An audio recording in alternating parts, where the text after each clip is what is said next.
अस्सलाम वालेकुम। आज मैं इंतहाई आसान और मज़े का रोस्ट लाई हूँ। इतना ज़बरदस्त बनेगा, ये देखिए कितना क्रिस्पी है और अंदर से उतना ही जूसी भी होगा। ये इतनी जल्दी बनता है कि आप किसी भी मेहमान के आने पर परेशान अब नहीं होंगे। फटाफट से आप ये रोस्ट बनाएंगे और इतने मज़े का होगा कि आप इससे रोज़ बनाना पसंद करेंगे। तो सबसे पहले इसके लिए मैं आपको पीसेस बताती हूँ कौन से लेने हैं आपने। ये थाई लिए हैं मैंने और ये लेग पीस लिए हैं। कुछ विंग्स भी लूँगी। लेग पीस और विंग्स पे ये वाला रोस्ट तो कमाल का बनता है। सो अगर आपने चॉइस करना है तो आप ये कीजिएगा और पीसेस को अच्छे से कट लगा लेना है ताकि अंदर तक अच्छे से पक जाए। दूसरी बात, इसके लिए बड़े पीसेस बिल्कुल मत लीजिएगा क्योंकि ये रोस्ट फिर अच्छा नहीं बनेगा। आपको छोटे लेने हैं इस तरह से, या लेग पीस या विंग्स। नमक, लाल कुटी हुई मिर्च इसमें डालनी है, थोड़ी सी काली मिर्च इसमें डालेंगे। क्वांटिटी आपने ध्यान रखना है जितना आप स्पाइसी पसंद करते हो। पिसा धनिया, हल्दी, गरम मसाला पाउडर, इसके साथ सफ़ेद तिल आप जितने चाहे डालें, वो अच्छे लगते हैं। कुटी हुई सब्ज़ मिर्चें और 2 चम्मच इसमें मैं लहसुन का पेस्ट डालूँगी। लहसुन का पेस्ट डालने से बहुत अच्छा टेस्ट आता है, आप 3 भी डाल सकते हैं।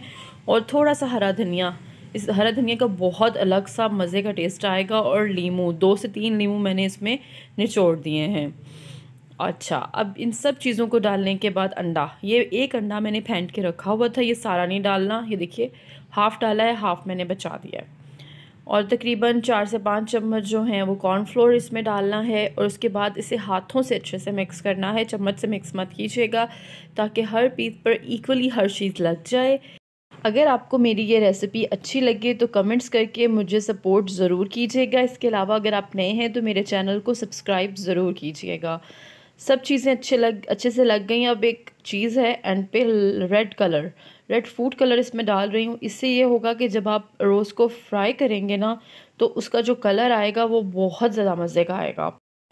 और ये अच्छे से हो चुका है। अब मैं आपको एक बात बताऊं कि आपने इसे 20 मिनट या फिर 30 मिनट रखना है। और इसे बेहतर है कि फ्रिज में रखें। अगर बाहर रखेंगे तो ये पानी छोड़ जाएगा तो मसाला इसके ऊपर अच्छे से चिपकेगा नहीं। तो इसे मैं थोड़ी देर के लिए फ्रिज में रख देती हूँ।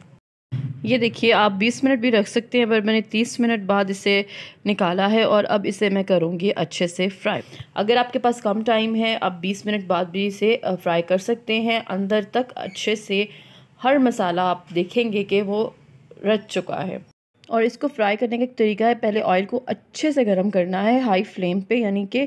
और फिर जब आप चिकन डाल देंगे तो जो आंच है वो मीडियम कर देनी है। साथ साथ आप इसे देखते रहिएगा, हाई से मीडियम पे लेके जाना है ताकि जले भी ना और अंदर तक पक जाए। ये देखिए बड़ा क्रिस्पी हो चुका है तैयार। और अब इसे मैं सर्व करती हूँ। बहुत मज़े का, बहुत यूनिक सा आपका ये रोस्ट बनेगा। सो आपने ज़रूर इसे ट्राई करना है।